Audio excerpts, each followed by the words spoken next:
Yo, what's good? What's good? I'm gonna go over this trade real quick that I took. I caught something in the morning. I did use a little higher time frame on these, and I am going to be holding these longer. On my other account, I have a Top Step account that I trade 5 contracts. It's an ES futures account, and I'm in the moves real quick. So this, I had a long bias in the morning, but since it didn't play out, I started looking for shorts. I flipped my bias, right? Because look, this trade was a long first, and then I saw I wasn't really doing long stuff. Pause. So I started looking for sells. I took a sell, took a long here, um, got out, took a long there, got out. So I started to flip the bias, right? I had two longs. Let me see what the fuck is that. Yeah, I had two longs. Saw I wasn't pushing up how I wanted it to. I flipped my bias, which I really like because sometimes I'll be long bias, and then I'll be long bias all day. But right here was a perfect example of it flipping. You know, it wasn't making higher highs. The candles were strong, and I saw that this level was getting respected. It wasn't really blowing through this level, and it did have an engulfing here, but the candle was weak, and I entered here, and I let it go in the drawdown a little, and it just came down. I had my take profit or the general area that I wanted the price to come back down to, that I thought it was going to come down to, was another support area.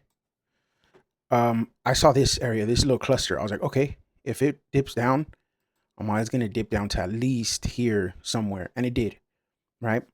Because I saw the levels, it pushed. It could have been a liquidity grab right here. And I didn't put my take profit all the way down because honestly, conservatively, I thought it was going to go to around here, right? I didn't think it was going to go all the way down here because it's just too obvious. You know, you put your take profit here and look, it didn't get it. But it went up to here where the price was mostly around there. You know, you can't mark just at the tips of the wick. You got to see the general area too. That's real helpful. So originally I had my take profit at a 4.5-ish, which was around there, which was around here. Cause I was like, okay, where would people want to put their take profits? Around here, mostly, right? Where is it not greedy? And I saw this area around here. So I put it at 4.5, but I got it at 2.75, 2.76, around there, right there. It was around this support area, right? It was kind of holding this. The footprint charts were kind of chilling there. So I got out there. It did kind of bounce around here for a while, and it was trading under the 20 EMA, which I really liked. It was that, you know, it wasn't a strong close above the EMA, and there was all kinds of stuff. The EMA is helpful, but I don't really rely on that too much.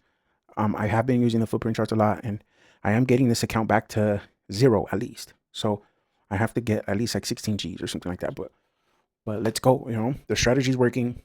I'm changing bias. My risk management is on point. I am looking to get this positive. So yeah, this trade was just about a couple minutes, 10:40 to 11:20. So yeah, like 30 minutes, right?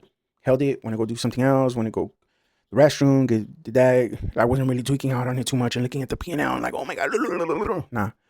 How to chill, you know. So hopefully you like the content and the video. Drop a like. All right, peace.